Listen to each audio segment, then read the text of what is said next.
Bonjour et bienvenue sur Marqueur, votre podcast 100% marketing durable, car je suis convaincue que le marketing durable, c'est le marqueur de la bonne santé des entreprises.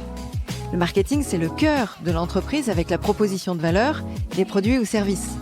Et gérer des projets marketing avec le cœur nous emmène plus loin dans la formulation d'une offre qui fait sens aussi bien pour vos clients que pour vos collaborateurs. Je m'appelle Diane Cantan et après plus de 20 ans en marketing et communication digitale, j'ai décidé de partager ces convictions en réalisant des épisodes en solo ou avec des invités où j'aborde les différents sujets de marketing durable, communication responsable, numérique responsable et plus largement des enjeux liés à la RSE. Ce matin, j'ai vu une coccinelle sur ma voiture et je me suis dit que ce serait une belle journée et que ça me porterait chance. Pourquoi ? Parce que la coccinelle, la bête à bon Dieu, est symbole de chance et de bonheur, alors qu'on pourrait appeler ça des croyances, des superstitions, etc. Quel est le rapport avec l'épisode aujourd'hui ? Eh bien, nous allons parler de biais cognitifs et de stéréotypes qui nous forcent à agir de telle ou telle façon, que ce soit en entreprise ou bien en tant que consommateur. Mais comment lutter contre ces stéréotypes imposés par notre cerveau et ainsi favoriser la diversité et l'inclusion en entreprise ? Eh bien, pour ceux qui ont écouté l'épisode avec Marion Ferlin sur la sensibilisation des équipes à la RSE, eh bien, suite à un webinaire organisé, Marion conseillait de visionner une conférence YouTube sur les biais cognitifs. J'ai trouvé le conférencier tellement juste dans son discours que j'ai osé le contacter sur LinkedIn. Il a accepté et donc il est en face de moi aujourd'hui. Ça, c'est pas de la chance, un peu. Alors, bonjour Patrick. Bonjour Diane. Alors, Patrick Czarniski, vous êtes docteur en psychologie sociale, expert de la diversité et de l'inclusion. Vous avez été 15 ans maître de conférences des universités et 10 ans professeur affilié à l'ESCP Europe sur les thématiques de psychologie et de management. Vos travaux de recherche portent sur l'inclusion, le management intelligent des diversités et l'impact des stéréotypes sur les interactions sociales et professionnelles. Désormais directeur associé du cabinet Alternego, vous accompagnez les entreprises sur tous ces sujets, conseils, formations, conférences, du coup, parmi celles qui ont eu la chance d'être postées sur YouTube. Vous avez écrit plusieurs ouvrages, Les pièges de la discrimination, tous acteurs, tous victimes, en 2006, Les stéréotypes en entreprise, les comprendre pour mieux les apprivoiser, en 2015, Les paradoxes de la coopération, comment rendre le collectif vraiment intelligent, vaste question, 2018, et Être soi en entreprise, estime, confiance, engagement, reconnaissance, ça c'est le dernier, en 2021. On aura l'occasion aussi d'en parler. Est-ce qu'il y a d'autres choses que vous aimeriez ajouter sur votre parcours, sur qui est Patrick ? Non, ça me va bien. C'est pas mon pot de départ en retraite, donc ça me va bien. Donc il y a encore de la marge. Ça me va. Parfait. Alors, si on commence direct dans le dur, quelle est la définition d'un stéréotype ou des stéréotypes, et notamment en entreprise ? Alors, la définition la plus minimaliste qu'on puisse donner d'un stéréotype, c'est une image figée à propos des membres d'un groupe social. Voilà, c'est la définition la plus basique, c'est-à-dire que ça ne préjuge pas si c'est négatif ou positif, ça ne délimite pas le périmètre du groupe social dont on parle. Groupe social, c'est un ensemble de personnes qui partagent un point commun. Donc les collectionneurs de timbres, c'est un groupe social, les péruviens, c'est un groupe social, les RH, c'est un groupe social. Et donc à partir du moment où un groupe existe, on va, j'imagine, l'expliquer, mais votre cerveau ne peut pas ne pas avoir de stéréotypes. Voilà. Donc ça veut dire que ça va se traduire par une vision raccourcie, simplifiée, caricaturée. Les collectionneurs de timbres sont ennuyeux, introvertis et plutôt âgés. Voilà. Ça, c'est un stéréotype. Alors que c'est pas tout à fait, ça peut l'être, mais comme ça ne peut ne pas l'être. Oui, pour beaucoup de stéréotypes, il y a quand même un ancrage statistique ou socioculturel. Si on fait la moyenne d'âge des collectionneurs de timbres, elle est probablement supérieure à celle des youtubeurs. Mais ça, c'est une évidence. Mais ça ne veut pas dire, même si c'est vrai statistiquement, ça ne veut pas dire que tous les collectionneurs de timbres sont vieux et que tous les vieux collectionnent les timbres. Non, ça c'est certain. Et après, on en fait aussi des parallèles côté marketing avec qui on met dans quelle case sur nos cibles, notre audience que l'on vise, les clients, les prospects. Le marketing n'est pas là pour éduquer, il est là pour faire vendre et pour que le message atteigne le cerveau le plus rapidement possible et qu'il y ait des phénomènes de rétention et d'ancrage de mémoire le plus fort. Donc oui, bien sûr, la publicité, c'est un outil, c'est le bras armé de la publicité en ce qui concerne la transmission de la culture. Quand vous allez voir un film comme Intouchable, Intouchable, ça dure 1h40, et si vous regardez Intouchable, dans les 5 premières minutes, on vous plante 2 stéréotypes en béton armé. Vous avez le tétraplégique malheureux, et vous avez le noir de banlieue qui vole l'œuf de Fabergé. Bon, voilà. Sauf que le film, il a 1h40 pour vous démontrer que vous avez tort. Parce qu'en fait, c'est ça la philosophie du film, c'est qu'à la fin, vous apprenez qu'on peut être tétraplégique et avoir un orgasme avec son oreille, et que vous pouvez être noir dans une banlieue, mais finalement être gentil et ramener l'œuf de Fabergé. Donc le film, le cinéma, la littérature peuvent avoir des vertus éducatives. Mais si je veux vendre un produit avec un message qui dure 15 secondes, il vaut mieux que je frappe le système donc dans son cœur on le plus est vite à possible. fond dans les stéréotypes du coup que l'on voit tout le temps Ouais, à la télé, à la radio, qu'on entend et qu'on utilise nous en tant que communicants, marketeurs, peut-être sans le savoir ou en tout cas En fait, il y a 2 stratégies. C'est sans que faire vous êtes attention. pile poil dans le stéréotype parce que vous savez que c'est ça qu'on va stocker très vite. Soit vous jouez le contre-emploi absolu. C'est-à-dire vous êtes chez Cofidis et vous faites une pub en disant préjugé numéro 16, les vieux sons. Et là, vous jouez précisément sur le contre-stéréotype parce qu'en prenant le contre-pied, vous savez que l'ancrage en mémoire va être quasiment aussi fort. Mais C'est vrai. Et c'est des pubs d'ailleurs qui marquent un peu parce qu'elles sont différentes des autres, Qui de toutes marquent, celles mais- qu'on a l'habitude de voir. qui marquent, mais qui ne fonctionnent que si c'est incarné, quoi. Mais ça, j'imagine qu'on va en reparler. Ok. L'incarnation du message dans le marketing. Alors, où est-ce qu'on en parle maintenant? Comme vous voulez. Eh ben, allons-y. Moi, je travaille pas directement. Alors, j'ai gardé une petite charge de cours à l'école Estienne, dans les étudiants qui sont en DSA, en diplôme supérieur d'art appliqué.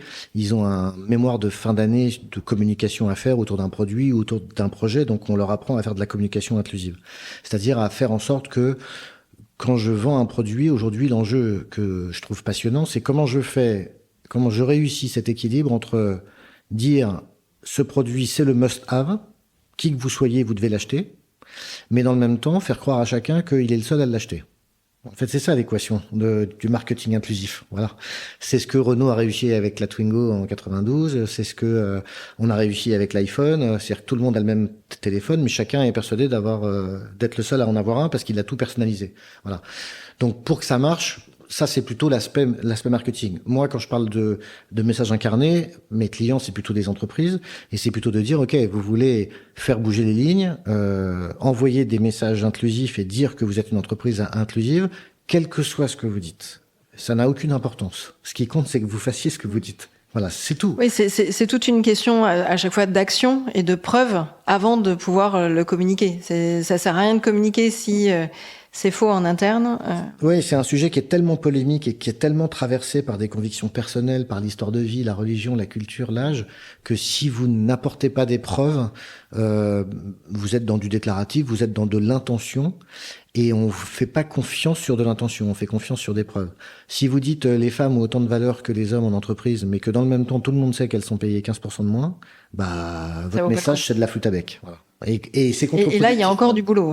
Oui, bien sûr, mais c'est même contre-productif parce qu'on se dit que quoi qu'on dise après, ça sera toujours une forme de diversity washing parce qu'on sait que c'est un sujet à la mode et que un DG peut pas ne pas prendre la parole sur le sujet, quoi.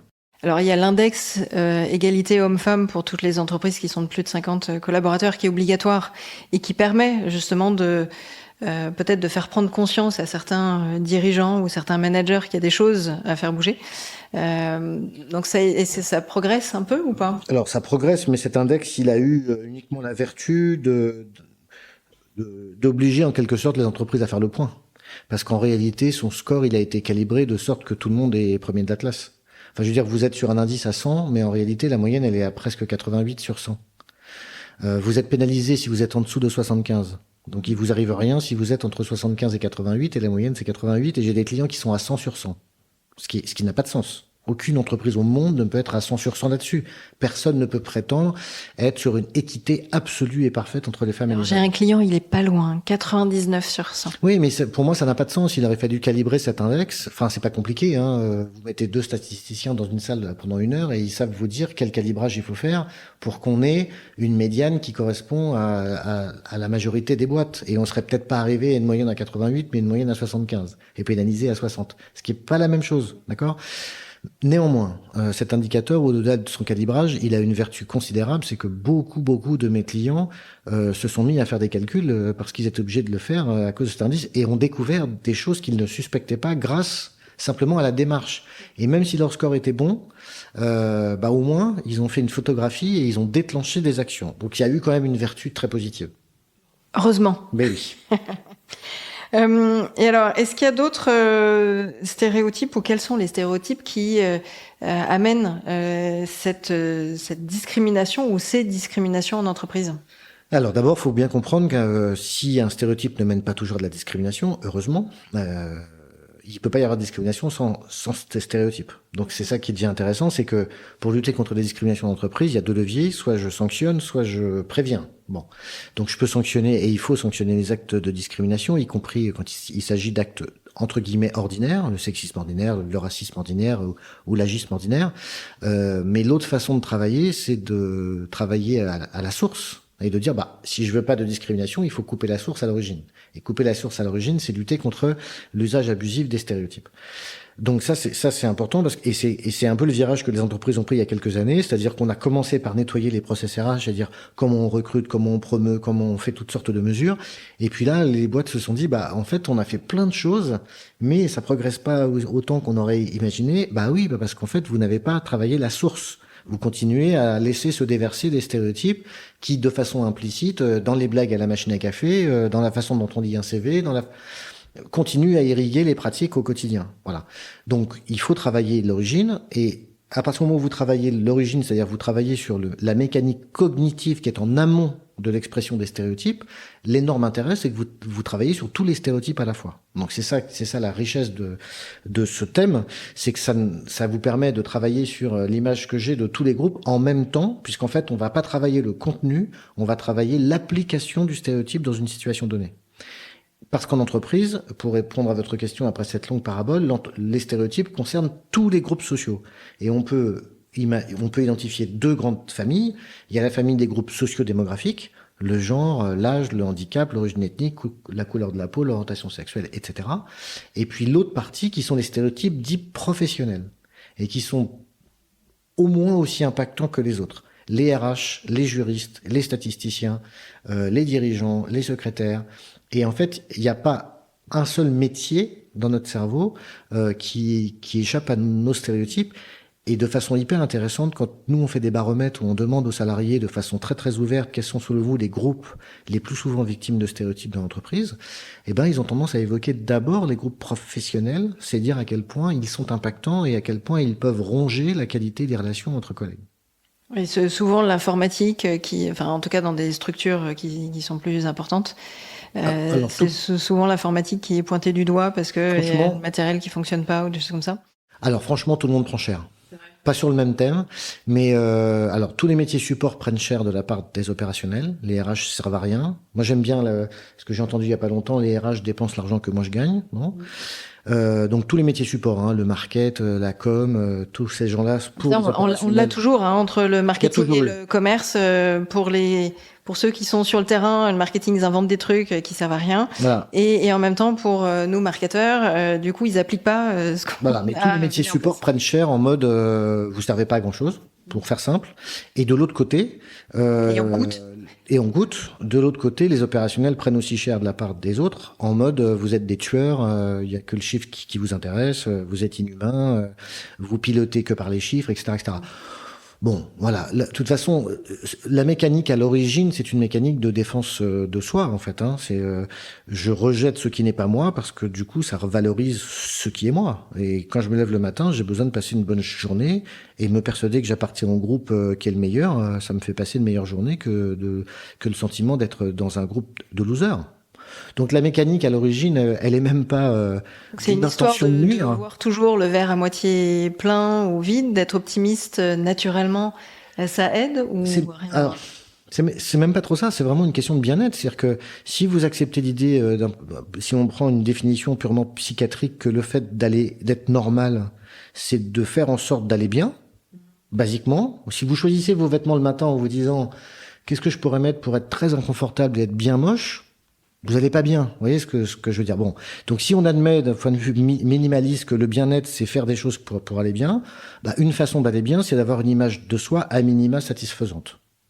Et comment je fais pour savoir que je suis quelqu'un de bien? J'ai pas tellement d'autres moyens que de me comparer aux autres. Enfin, personne sait s'il est grand ou petit si c'est pas benchmarké avec la taille moyenne des gens autour. Bon.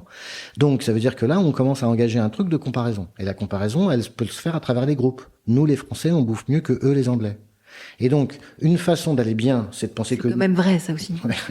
Une façon d'aller bien passe par le fait de penser que nous, les Français, on est merveilleux. Mais nous, les Français, on est merveilleux, ne peut s'évaluer qu'en s'auto-persuadant que les autres sont pires que nous. Donc, vous voyez bien qu'à l'origine des stéréotypes, il y a souvent une volonté bien naturelle d'aller bien. Et c'est ça qu'il faut. Oui, ou alors le côté critique le français se plaint tout le temps, et là, avec les JO qui arrivent, est-ce que le français qui va accueillir le touriste étranger sera suffisamment ouvert, sympathique, non ronchonnant? Ah non, il y a aucune chance. Là, on est déjà à la base pas accueillant, donc pourquoi on le serait alors qu'on va subir, pour beaucoup d'entre nous, un impact négatif sur les transports, les tarifs ou que sais-je. Là, on le voit dans la com qui paraît en ce moment, en tout cas sur les JO, c'est globalement, si vous pouvez faire du télétravail, c'est mieux. Si vous pouvez éviter de prendre les transports, c'est mieux. Si vous pouvez éviter d'être en région parisienne, c'est encore mieux.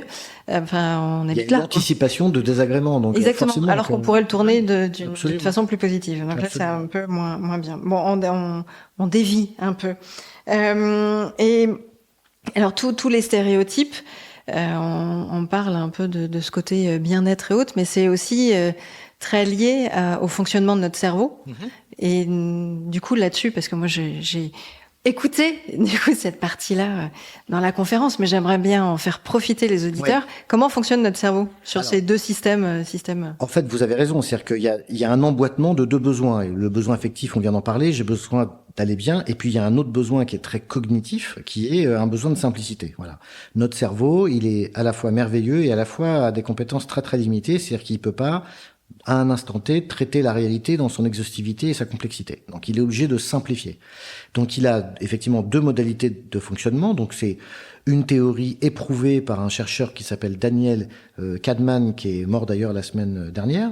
C'est quelqu'un qui a fait 30 ans d'expérience en laboratoire. Moi, quand j'étais étudiant, je lisais ses textes, ses études en laboratoire, et qui a eu la bonne idée un jour de sortir ses travaux et qui a été prix Nobel d'économie en 2012. Donc Kahneman met 30 ans à démontrer un truc assez simple. Il dit voilà, notre cerveau a deux modalités de fonctionnement, ce qu'il appelle les systèmes 1 et 2, qui est le titre de son livre. Le système 2, c'est la pensée rationnelle, ce dont on est tous capables, c'est-à-dire on réfléchit. Réfléchir, au sens de Kahneman, c'est analyser la réalité dans sa complexité, construire un algorithme assez sophistiqué dans le cerveau qui consiste à donner des pondérations à chacun des facteurs et à prendre une décision. C'est typiquement ce qu'on ferait si on doit acheter une maison qui nous surendette sur 30 ans. Voilà. Ou un changement de job. Voilà, on va prendre notre temps, on va réfléchir, on va comparer, on va faire rentrer plein de paramètres, le prix de la maison évidemment, la distance avec les transports en commun, la qualité des écoles, la couleur du parquet. Enfin, vous voyez, on peut faire rentrer des dizaines de variables avec des pondérations différentes. Et à l'arrivée, on réfléchit, on prend son temps, on achète ou pas. On limite pas l'erreur à 100%, mais enfin, on réduit le risque d'erreur. Ça, c'est notre système 2, piloté par un besoin d'exactitude. Le problème, c'est que ce système 2 nous coûte très cher, parce qu'il nous coûte cher en motivation, il s'active pas tout seul, c'est nous qui devons aller le chercher. Il nous coûte cher en temps, réfléchir, ça prend du temps, et il nous coûte cher en énergie. Être intelligent, c'est fatigant. Et c'est tellement fatigant que Kahneman nous fait la démonstration que sur une journée de travail, quand vous mettez bout à bout tous les moments où vous réfléchissez, on tourne autour d'une heure et demie. Pas d'un coup, par petits morceaux. Bon, donc Kahneman nous dit c'est pas possible, on peut pas être rationnel toute la journée. Et puis, sur le plan émotionnel, si on était rationnel toute la journée, on n'irait pas bien. Parce que ça veut dire que chaque acte de déviance serait synonyme de mal-être. Imaginez que le fumeur, à 20 clopes par jour, à chaque fois qu'il allume une clope, il se dit je vais mourir. Il peut pas aller bien, c'est pas possible. Bon. Donc, heureusement, on a un autre système de pensée, le système 1, qui est un cerveau qui fonctionne complètement dans l'autre sens. Aucune motivation, il s'active tout seul, il va très vite, ultra vite, et il coûte rien en énergie. Génial. Donc ça veut dire qu'en toutes circonstances, je suis capable de produire une réponse, de donner mon avis, d'avoir un comportement adapté, sans y réfléchir. Et ça, c'est absolument génial parce que, évidemment, que là, c'est un peu open bar. Hein. Je peux m'en servir autant que je veux. À n'importe quel moment du jour ou de la nuit, on me pose une question, je peux donner un avis. Bon, ou je peux avoir une réaction. Le problème, c'est que ce système-là, il n'est pas guidé par l'exactitude, puisqu'il est automatique, il est guidé par le bien-être et par la simplicité. Et donc, c'est cette simplicité qui va nous imposer sa loi. Si je rencontre une personne âgée, très âgée dans la rue, je vais lui parler fort, sans m'en rendre compte. Je me suis même pas rendu compte que j'avais augmenté le volume et réduit le débit. Et là, évidemment, je tombe sur quelqu'un qui me dit, mais pourquoi vous me parlez fort ? Voilà. Et là, on a l'air bête parce qu'on vient de se rendre compte qu'on a été piégé par son stéréotype. Donc on repart un peu penaud et lui il repart avec une enclume sur les épaules en mode ça y est, quand on me voit, on se dit que je suis vieux. Donc il faut comprendre que chacun d'entre nous est doté des deux systèmes et que toute la journée, d'une minute à l'autre, on peut passer d'un système à l'autre. Voilà. Et donc c'est cette espèce de capacité à jongler qui nous permet à la fois d'être rationnel quand c'est nécessaire, mais à la fois de pas réfléchir à tourner autour du puits quand on fait nos lacets, parce que sinon à 11h on serait dans le coma. Donc c'est ces deux systèmes-là. Et bien sûr que toutes les pensées magiques, quelles qu'elles soient, vous êtes parti de la superstition de la coccinelle, toutes les formes de pensées magiques sont dans le système 1. Mais il se trouve que parfois ça marche. Parce qu'il y a plus de malentendants au-dessus de 80 ans qu'en dessous de 30. Voilà. Donc votre système 1, il fait un pari statistique qui est pas totalement idiot. Il se dit, je le connais pas, il est vieux, tente le coup, parle fort. Bon. Et puis si vous tombez sur quelqu'un de malentendant, merci votre stéréotype, parce que ça vous a permis de vous adapter à quelqu'un que vous ne connaissiez pas, en ayant de bons comportements. Parce que si vous n'aviez pas eu de stéréotype, il aurait fallu poser 3 fois la question. Donc vous perdiez du temps et de l'énergie, alors que là, vous avez eu un comportement adapté. Donc c'est pas facile du coup de savoir quel comportement est du coup recommandé. C'est se prendre la critique de la personne en face ou gagner du temps. Oui, c'est bien pour ça qu'il faut réserver son système 1, son système 2 à des moments où il y a un enjeu d'exactitude important. Alors si on en revient au monde de l'entreprise, quels seraient les exemples où on a naturellement ce côté intuitif qui va venir naturellement, ou le côté très exactitude quand on doit valider des budgets? De toute façon, si vous mettez pas des procédures en place, mentales ou même organisationnelles, c'est toujours votre système 1 qui va agir. De toute façon. Bon. Donc ça peut être un discours, ça peut être l'animation d'une réunion, ça peut être faire une blague, on se rend pas compte et puis paf, la blague sort. Ça peut être un regard, ça peut être un comportement qui va, un regard qui s'égare dans un corsage, c'est du sexisme ordinaire. Aujourd'hui, c'est vraiment un acte de sexisme perçu et condamné comme tel. Ça ne l'était pas il y a ne serait-ce que 5 ans, ça l'est aujourd'hui, c'est une bonne nouvelle. Donc ça veut dire qu'à partir du moment où je ne suis pas dans une espèce de recherche de contrôle et d'exactitude, c'est de toute façon mon système qui va me guider. Bon. Donc, puisque de toute façon, je ne peux pas être en système 2 tout le temps, pour des raisons mentales et pour des raisons de bien-être, il faut que je réserve mon stock de système 2 à des moments qui valent le coup. Donc, je mette des pare-feux en place quand je mesure qu'il y a un enjeu d'exactitude à ma décision. Entretien d'embauche, évaluation annuelle, attribution d'un bonus, animation d'une réunion. Voilà, il y a des moments où il faut pas se gourer. Et peut-être que dans le marketing, pour en revenir à un sujet dont on a un peu parlé tout à l'heure, moi j'ai mon disque dur qui est gavé de pubs sexistes. Je pense que dans 80% des cas, il n'y a pas de volonté de nuire. Quand vous êtes BMW et que vous faites une pub de bagnole parce que vous voulez vendre à un homme hétérosexuel de 50 ans, membre d'un CODIR, oui, bien sûr que vous faites un objet phallique et que vous faites une pub où les femmes sont lascives devant la voiture qui circule dans une ville froide. Oui, mais vous assumez. Vous assumez parce que vous savez que c'est à ces gens-là que vous voulez vendre. Mais c'est un cas particulier. Tout le monde ne peut pas s'acheter une bagnole à 60 000 euros. Par contre, quand vous vendez des biscottes ou toutes sortes de choses, je pense que dans 80% des cas, il n'y a pas d'intention derrière. Il y a juste un système 1 qui, on fait une pub, tiens, qui on met en scène dans la pub, il y a quelqu'un qui fait la vaisselle dans la pub. Bon, voilà, vous mettez la femme qui fait la vaisselle. Alors c'est en train de changer, là. Un peu. Ouais, je suis d'accord. Sur la lessive, sur d'autres. Je suis d'accord. Éléments, et aussi en lien avec l'attention portée aux transformations, aux nouveaux récits, si on peut dire ça comme ça, sur la partie transformation énergétique ou attention portée à la planète. Si on reprend l'exemple de la voiture, alors je prends pas BM mais Renault, qui fait en sorte que la voiture reste maintenant dans le garage et que en fait on vient juste récupérer le parapluie parce qu'il pleut dehors pour aller au bureau. Il y a quelques comportements comme ça qui commencent à changer. C'est en train de changer sur les zones qui sont les plus faciles à identifier. Mais par exemple, il y a un truc que je trouve super intéressant dans les pubs de prévention routière. Toutes les pubs où vous faites, vous savez, il y a un enfant qui traverse la rue puis la voiture elle s'arrête, c'est toujours une petite fille, toujours. Ah, j'ai pas fait attention à ça. Mais parce que inconsciemment, pour le marketeur, c'est plus fragile une petite fille. Et donc le message est plus impactant parce que je pense que pour de vrai, vous êtes plus sensible si la voiture percute une petite fille qu'un petit garçon. Parce que dans l'archaïsme le plus profond du stéréotype, le petit garçon est plus solide. Mais oui, ça va très loin. Donc là, pour moi, on est sur un truc totalement inconscient. Mamie, non, quand même. Ouais, peut-être, ouais. On est sur un truc totalement inconscient. Et moi, on essaye, en tout cas, avec nos clients, de dire, à un moment donné, il faut que vos marketeurs, ils aient un moment de débat avec des gens experts, soit externes, des gens comme nous on fait beaucoup d'accompagnement sur la communication inclusive, mais soit avec les gens experts en interne. De dire, je vais lancer une pub, vous imaginez pas les catastrophes parfois, parce que il n'y a pas eu de consultation, on est allé vite, on n'a pas fait gaffe. C'est là où ça devient derrière un bad buzz. Oui, bien sûr, évidemment. Ça part ultra vite sur les réseaux sociaux. Et on en a des dizaines. Il y a une hypersensibilité maintenant là-dessus, oui. Effectivement. Oui, puis toute classe, enfin tout groupe peut être sensible, que ce soit des associations qui vont et oui, il faut faire et en attention. même temps, voilà, exactement. Mais je trouve que c'est une bonne chose. Vérifier. On a besoin de cet aspect-là. Ouais, ça c'est clair.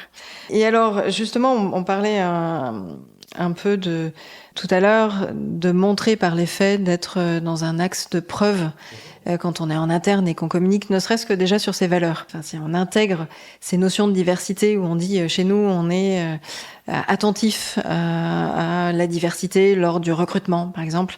On est attentif à l'inclusion au sein de nos collaborateurs, peu importe les groupes, on est attentif à avoir le même discours pour tous. Parce que c'est un peu ça. Après, vous avez peut-être une autre définition de l'inclusion ou de la diversité.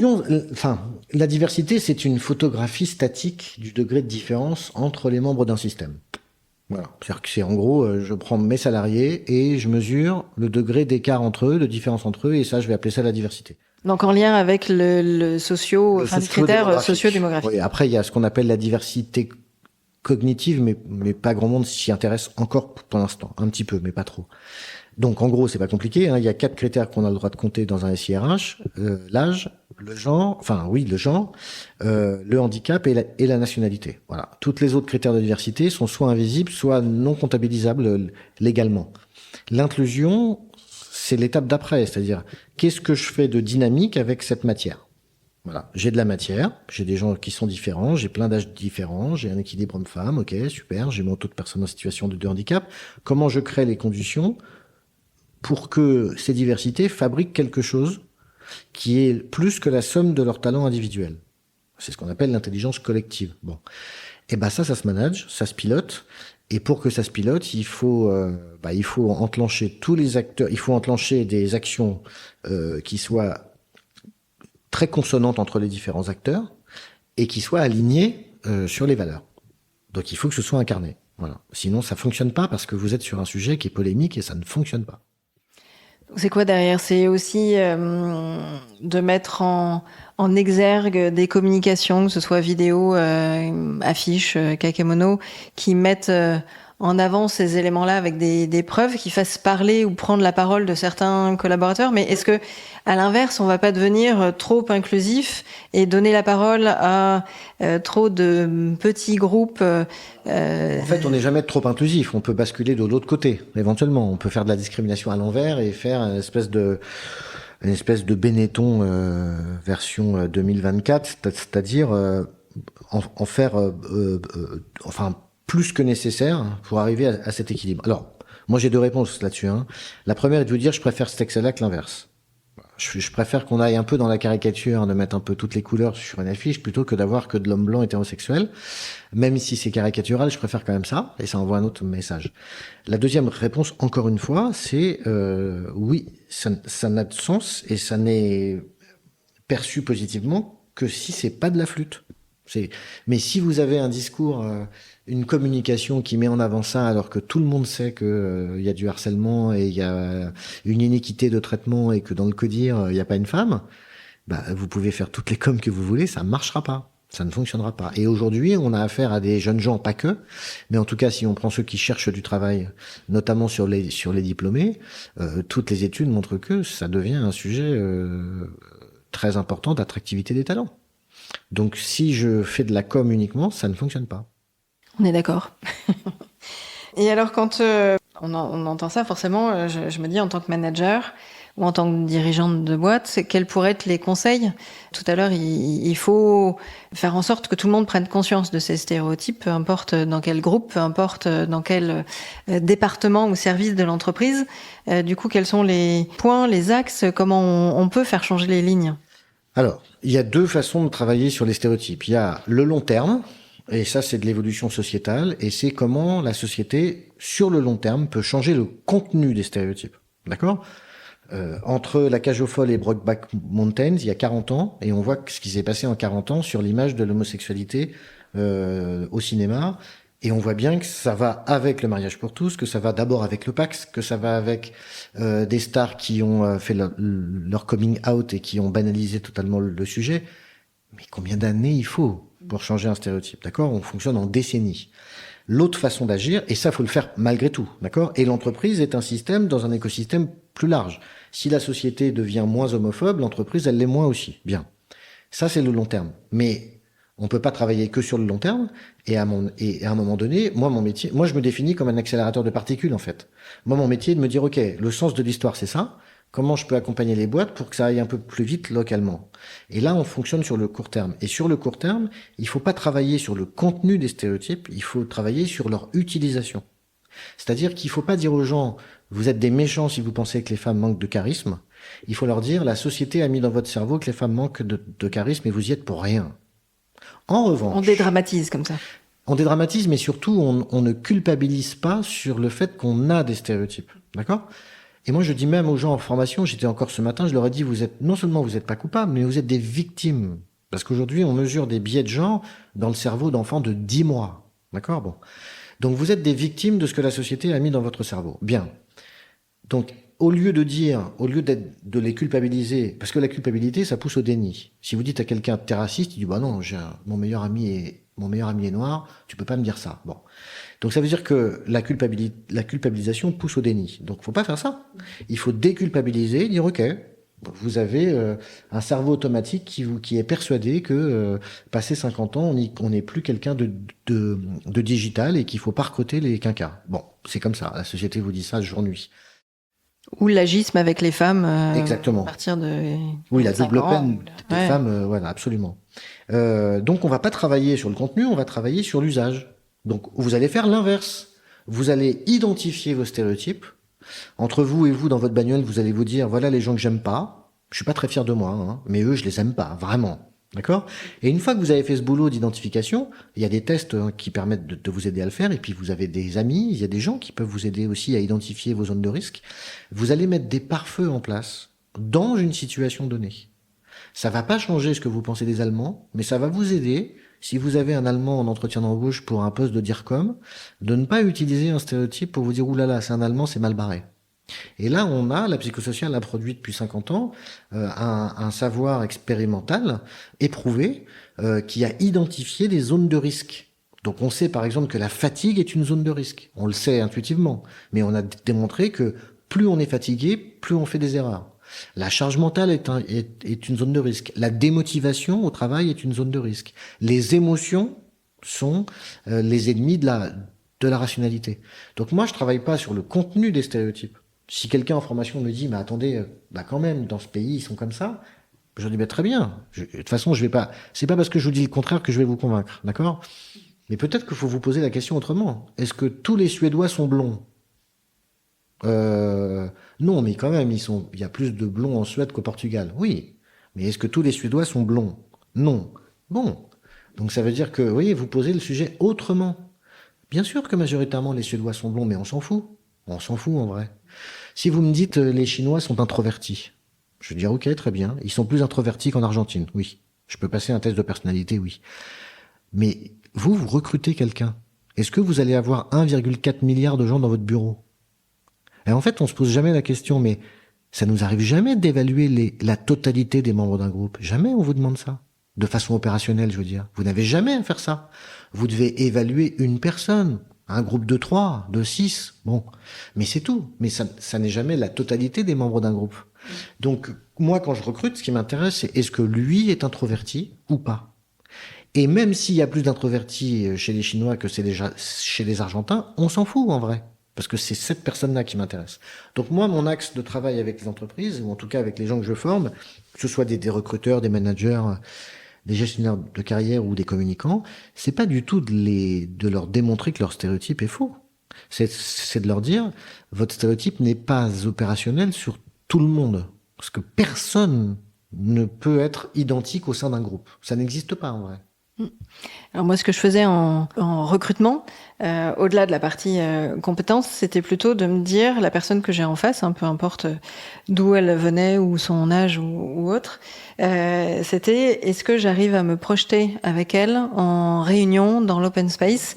Est-ce que je vais passer un bon moment? Est-ce qu'il va y avoir un côté smile, optimiste? Est-ce que dans l'esprit un peu bien-être, est-ce que je vais me faire du bien avec mon équipe, avec cette nouvelle personne? Et effectivement, des fois, avec un CV ou une personne qui était peut-être un peu plus compétente, eh bien j'ai choisi celle qui était un peu moins compétente, mais avec la volonté de bien faire, d'apprendre, d'être curieux. Parce qu'en marketing, on a besoin de cette curiosité. Et en même temps, cet esprit positif, où je savais qu'on allait passer des bons moments, ou quand j'allais faire un entretien annuel ou autre avec cette personne, voilà, ça se passerait bien. Mais parce que c'est une compétence, en vrai. Un soft skill. Bah oui. À partir du moment où vous dites, c'est intéressant, vous dites, je préfère ça plutôt qu'à une compétence. Tout à fait. Oui, vous valorisiez cette compétence-là autant qu'une compétence opérationnelle. Mais c'est une compétence. Après, la question, c'est de savoir, attention, est-ce que cette compétence-là, elle est utile dans tous les métiers? C'est ça le sujet. Parce que évidemment, dire je veux quelqu'un de sympa, d'ouvert et de sociable. Bon, si je c'était utile pour moi en market et en com. Oui, voilà. Mais il y a des métiers sur lesquels on s'en fout. C'est possible. Bah oui. Mais vous voyez, c'est comme l'orthographe. C'est très drôle en France. On est obsédé par l'orthographe. Le gars qui fait une faute de participe passé dans sa lettre de motif, bing, il dégage. Est-ce qu'il aura à écrire dans son métier? Est-ce qu'on a besoin pour de vrai de cette compétence-là? Non, pas forcément. Alors pour moi, pour le coup, ça c'était hyper important dans le CV. Alors la lettre de motivation, on en fait de moins en moins. Mais sur le CV, si je voyais une faute, là c'était mort. Mais ça dépend des métiers, pour moi. Oui, mais là, non, mais d'accord. Comme on a besoin de rédiger, on a besoin d'échanger, etc. Ça, c'était... Donc vous qualifiez bien une caractéristique par rapport à une compétence nécessaire. Et c'est ça qui est compliqué, c'est de se dire il faut sortir une compétence dans l'absolu. C'est quelle est sa compétence par rapport au poste. Moi je m'en fous si je recrute une personne qui a pas besoin d'écrire, qu'elle soit pas bonne en orthographe. Et de la même façon, là, si j'entends ou si je rebondis sur le côté en tant que manager, on ne doit pas prendre trop de décisions dans la journée. Enfin, en tant que manager ou peu importe, mais si je me mets à la place d'un manager qui peut nous écouter, ce qui sous-entend, si je suis dans la phase des entretiens annuels avec 5, 6 ou 10 collaborateurs, il faut pas que je les fasse tous dans la même journée ou pas. Sûrement pas. Voilà. Mais en tout cas, pas le soir. Parce que ça, moi, c'est une erreur très classique. Parce qu'on est déjà la tête ailleurs. On fait l'entretien annuel à 18h. Bah, c'est pas alors d'abord on peut avoir la tête ailleurs, ce qu'on appelle la surcharge mentale, mais simplement, vous avez dans votre cerveau, il reste 20% de batterie comme dans votre iPhone, quoi. Et en fait, votre cerveau, il faut comprendre que le cerveau est paresseux. C'est un organe très paresseux, d'accord? Les psychologues disent le cerveau est un avare cognitif, c'est-à-dire qu'en fait, il est tout le temps dans un calcul coût-bénéfice. Parce que lui, ce qu'il veut, c'est qu'il vous reste assez de batterie quand vous allez rentrer chez vous à 23h pour vous souvenir de votre code. Parce que sinon, vous dormez sur le trottoir. Non mais, je blague pas, c'est vraiment ça. Et on fait ça avec nos téléphones. Quand vous êtes à 10% de batterie, vous appelez pas un pote pour dire j'appelle pour prendre de tes nouvelles. Vous allez au plus efficace. Bah, votre cerveau, il fait la même. Enfin, c'est même dans l'autre sens, hein. C'est le téléphone qui fait comme votre cerveau. Donc lui, votre cerveau, plus la journée avance, plus il se dit, ouh là là, il me reste plus grand chose. On va garder des réserves. Et donc, il va vous pousser à utiliser. Plus vous êtes fatigué, plus la journée avance, plus il vous pousse à utiliser des raccourcis de pensée. Là, du coup, ça me fait complètement penser, enfin, c'est peut-être un autre stéréotype, mais en France, on a tendance à vouloir travailler trop tard ou montrer par de la présence qu'on est là jusqu'à 19h, 19h30, 20h ou plus dans certaines boîtes. Au final, c'est complètement une aberration d'un point de vue cerveau et charge mentale et prise de décision. Totalement. Moi, j'ai quelqu'un qui m'a dit en formation un jour, j'ai honte, mais moi, j'ai l'impression d'avoir fini mes journées à 17. Et j'ose pas partir. Donc il dit, en fait, je glande dans mon bureau de 14 à 16. Je ferme la porte, je fais mon Facebook, alors c'était il y a quelques années, je fais mon Facebook, je fais mes commandes, je fais mes trucs privés, et je me remets à bosser de 16 à 19. Mais c'est du délire. Je dis, mais, et le gars me dit, c'est un peu dommage parce que j'ai mes enfants à la maison, quoi. On est complètement fou, quoi. Et le gars fermait sa porte quand il glandait, et puis quand il voulait montrer qu'il était encore là, il rouvrait sa porte pour bosser, pour dire, hey. Donc on a cette obsession du présentéisme en France, qui est le modèle du petit patron, premier arrivé, dernier parti, quoi. Oui, bien sûr. Bon, on le sait. Mais oui, bien sûr, ça n'a pas de sens. Mais comme à l'école, hein, il faut mettre les matières difficiles le matin. Il y a plein de pays où ils arrêtent de faire cours à 14h ou à 15h. Oui, il y a en tout cas beaucoup plus de sport ou d'autres matières bien sûr. Qui sont apprises, et pas forcément que des matières intellectuelles, hein, d'autres matières pratiques. Je suis pas sûr qu'ils soient très très en retard par rapport au niveau scolaire en France. Oui, ou en tout cas, ça nous permettrait une ouverture d'esprit aussi plus large par rapport à certains métiers, par rapport à des secteurs d'activité. Il faut apprendre comment fonctionne notre cerveau et il faut apprendre notre biorhythme. Donc ça, il faudrait l'apprendre des tout petits. Ah, bien sûr, c'est ce que Cyrulnik essaye de démontrer depuis quelques années. Il dit faut arrêter d'apprendre aux enfants. Faut juste leur apprendre à apprendre. Mais c'est juste, faut arrêter, quoi. Faut arrêter de leur faire mémoriser des noms, des listes et des machins. C'est commencer par leur apprendre à penser. Vous allez construire un squelette dans leur cerveau et après les cases, on va les remplir. On n'est pas pressé. La culture, on n'est pas pressé. On va remplir après avec la culture. Apprenez-leur d'abord à penser. Parce que sinon, là, on fait l'inverse. Alors ça va mieux, hein. Dans la génération de mes parents, ma mère, elle me disait qu'il fallait apprendre par cœur tous les départements avec les numéros. Bon. Ça va mieux. Mais enfin, on a de la marge encore. Ça, c'est certain. Alors, si je prends une dernière question concernant notre mode de consommer, donc à destination des consommateurs, quels seraient les conseils à donner aux communicants pour faire en sorte que, en tant que consommateur, on ait une démarche plus responsable? Plus responsable, vous voulez dire sur quel plan? Plus responsable par rapport. Alors, il y a le côté éthique, intégrer forcément l'axe de l'inclusion davantage, et puis plus responsable, alors qui sort un peu du cadre de votre expertise, mais dans un esprit de développement durable et d'attention portée à la planète. Alors, c'est compliqué comme question, mais en tout cas, en ce qui concerne l'inclusion, c'est ce qu'on disait tout à l'heure, c'est réussir cette prouesse de dire un produit, on veut le vendre au grand nombre, en très grand nombre. Pas forcément sur toutes les marques. Le problème, c'est qu'à partir du moment où beaucoup de gens l'ont acheté, ils perdent de son intérêt. C'est le principe du marketing, ça descend en bas de la pyramide et puis il faut attendre 20 ans pour que ça remonte. Bon. Donc comment je trouve cet équilibre et effectivement, la communication inclusive, c'est acheter tout son produit, mais cultiver l'illusion que vous êtes seul à l'acheter. Je prends toujours l'exemple de la Twingo, parce que la Twingo, c'est un cas d'école en marketing. Quand en 1991, Renault produit cette bagnole, à l'époque, toutes les voitures sont très chères à produire et toutes les voitures ont 14 000 options, ce qui fait que vous les attendez pendant des mois et des mois. Et Renault dit on va faire une voiture sans options, minimaliste, qui va coûter très peu cher, coût de production réduit, délai de production très, très réduit. Et quand ils vont voir les marketeurs, ils disent mais comment tu veux que je parle d'une voiture? Tout le monde aura la même. Donc les réponses, c'est deux choses. Un, on la sort dans des couleurs flashy. Pour ceux qui ont connu, moi j'ai 55 ans, donc j'ai connu, mais le bleu ciel, le jaune citron, le orange, le rouge pompier, etc. Bon. Deuxième axe marketing, le slogan. À vous d'inventer la vie qui va avec. Personne n'a inventé de slogan plus génial que ça. À vous d'inventer la vie qui va avec. Vous allez acheter tous la même bagnole, mais en fait, vous aurez chacun la vôtre parce que c'est vous qui allez inventer la vie qui va avec. On est sur un modèle de communication inclusive et cette voiture a été, au-delà du fait qu'elle était pas chère, c'est hyper intéressant. Elle a été achetée par toutes les catégories socio-professionnelles, y compris dans le couple un peu friqué comme deuxième bagnole. Bon. Pour moi, c'est ça la clé de la communication inclusive. Et l'aspect éthique aussi, c'est de ne pas discriminer, c'est-à-dire de ne pas envoyer un message implicite qui consiste à dire « ce produit n'est pas pour toi ». Parce que c'est ça le problème aussi, c'est que quand vous faites une communication hyper stéréotypée sur l'usager, en fait, vous dites « si tu n'es pas comme ça, ce produit n'est pas pour toi ». Et là, on est potentiellement dans quelque chose qui est non seulement qui est discriminatoire pour le consommateur, mais c'est se tirer une balle dans le pied quand on est celui qui propose. Après, oui, et on se limite aussi des groupes d'audience qui auraient pu être pertinents et amener un business supplémentaire. Exactement. Après, pour l'aspect plus développement durable, le vrai souci pour moi aujourd'hui, mais je vous donne ma pensée plus généraliste parce que j'ai pas de réponse concrète sur le produit en lui-même. Le problème du développement durable aujourd'hui, c'est qu'on est au summum de tous les biais qu'on peut imaginer en termes de déresponsabilisation. Voilà. Si on veut faire changer des comportements, vous le disiez tout à l'heure, la première règle, c'est de donner un message proactif et non pas défensif. C'est-à-dire la base, c'est de dire si vous arrêtez de fumer, vous allez être heureux, plutôt que de dire si vous fumez, vous allez mourir. Bon, c'est la base.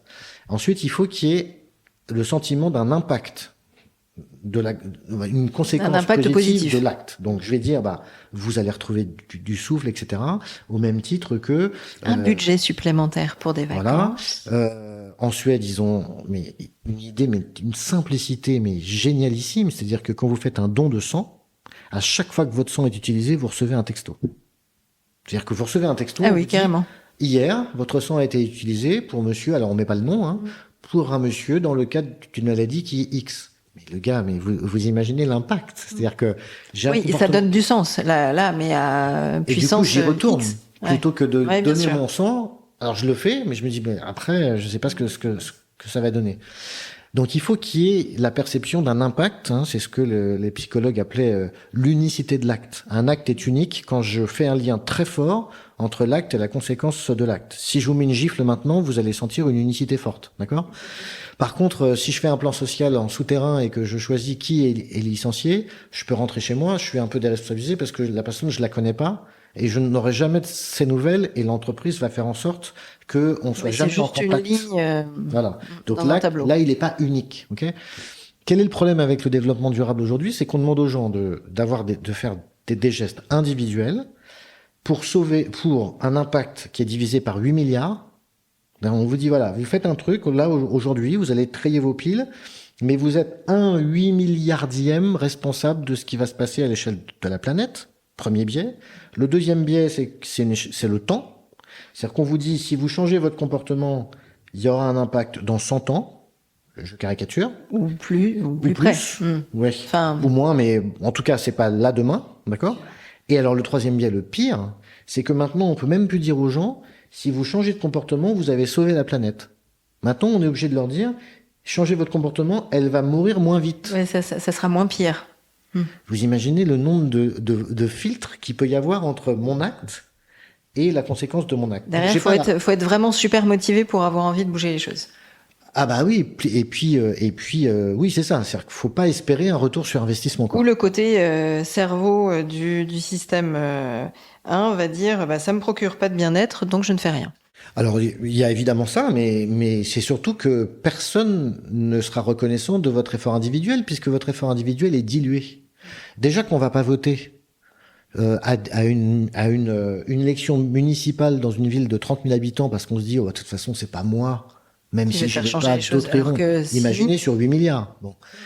Donc pour moi, la réponse, je l'ai pas, mais c'est ces 3 biais qu'il faut contourner si on veut faire changer les comportements. Voilà. C'est-à-dire qu'il faut faire un message où votre acte a un impact immédiat, ou quasiment, un impact individuel et un impact reconnu, et positif.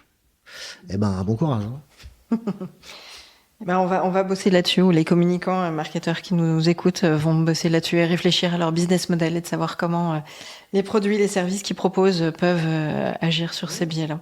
Donc ça, c'est plutôt une... Il y a des trucs qui marchent quand vous mettez un panneau solaire sur votre toit et que vous avez une réduction sur votre note d'électricité, ça vous motive. Oui, alors après, ça a un certain coût d'installation, donc on n'est pas sur de l'immédiateté Mais quand de même, suite, mais si ça marche, on peut le mesurer au niveau individuel. ah là, et vous voyez bien que ça marche. C'est ça. Enfin, ça marche. Par rapport à trier ses piles, ça marche. Ouais, on a un effet plus précis. Alors j'ai deux des livres, 2 des 4 livres là sous mes yeux. Est-ce qu'il y en a un qui est en cours d'écriture? Alors, il y a plusieurs projets, pour être tout à fait honnête. Il y a rien de très très concret parce je suis un peu sur un ovni en ce moment. C'est-à-dire que j'ai un projet avec un dessinateur de publier un livre qui raconte un siècle d'égalité en France. Donc de partir de 1925 et d'arriver à 2025 et de raconter ça par un espèce de storytelling en mode fait divers. Pas fait divers, mais en gros, l'idée c'est de faire des sauts de puce, d'événement en événement sur 100 ans, qui seraient illustrés soit par du texte, soit par des dessins. Mais pour l'instant, j'ai pas d'éditeur qui ose y aller. Donc là, c'est un appel aux éditeurs qui pourraient... En tout cas, je sais pas, mais en tout cas, c'est un objet hybride, en fait, parce que les maisons d'édition avec lesquelles je bosse très classiquement, ça leur fait peur parce que c'est de la quadrichromie et voilà. Et en même temps, les éditeurs de BD ou de romans illustrés, ils s'y retrouvent pas non plus parce que c'est pas non plus exactement dans leur corde. Voilà, donc, mais on va trouver. Bon, en tout cas, c'est une bonne idée parce que ça a quand même beaucoup bougé. Et puis j'espère que ça bougera encore davantage. C'est bien pour ça qu'on œuvre. Sur ces prochaines années. Est-ce qu'il y a d'autres points qu'on n'aurait pas abordés avant que je démarre ma séquence? Non, moi j'avais pas de cahier des charges de choses à dire, donc forcément tout va bien. Ouais, pas de souci. Ça marche. Alors, on va passer à la séquence des questions que j'ai l'habitude de poser à mes invités. Ma première question qui est en lien avec le nom de mon podcast, qui s'appelle Marqueur, qui aborde donc le marketing durable, marqueur de la bonne santé des entreprises. Et en même temps, parce que quand on fait les choses avec le cœur, on embarque les gens plus loin. Ça vous inspire quoi? Je sais pas quoi vous répondre, parce que je suis assez dissonant entre ce que je peux lire ou ce que je peux voir et ce que je ressens. Okay. Et en plus, c'est pas mon registre du tout d'un point de vue personnel. Moi, j'ai été formaté comme un scientifique, même si c'est des sciences molles ce que j'ai fait, mais j'ai été formaté comme un scientifique qui fonctionne que par la preuve, par les chiffres. Voilà. Donc je suis pas quelqu'un qui fonctionne. Je sais qu'il y a des gens qui font de la formation sur mes sujets qui fonctionnent beaucoup plus à l'émotion, qui font vivre une émotion aux participants et d'un seul coup prise de conscience, etc. C'est pas tellement ma façon de fonctionner. Et comme j'y crois pas trop, je sais pas faire. J'y crois pas trop, mais du coup comme j'y crois pas trop, je sais pas faire. Mais je dois avouer que oui, bien sûr que les émotions sont des leviers, les valeurs, l'engagement. Sont des leviers de changement, probablement. Mais c'est pas mon registre. Ok, j'entends. Je prends.